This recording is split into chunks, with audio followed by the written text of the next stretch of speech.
நாம் எந்த நினைவினால் அதிகாரியாகி நம் மனதை நம் வசத்தில் வைத்துக்கொள்ள முடியும்? ஓம் சாந்தி. இந்த உலகில் உள்ளவர்கள் சொல்கின்றார்கள், மனம் ஒரு குதிரையாக இருக்கின்றது, அது மிகவும் வேகமாக ஓடுகின்றது.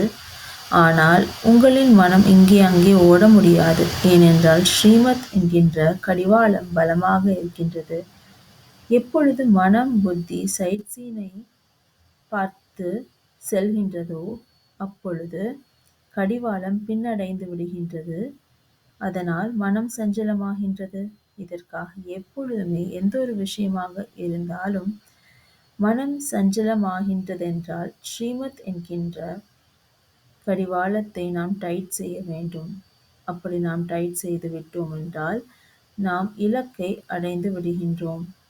குழந்தையிலிருந்து எஜமானர்களாக ஆகின்றோம். இந்த நினைவினால் அதிகாரியாகி மனத்தை நம் வசத்தில் வைத்துக்கொள்ள முடியும். ஓம் சாந்தி.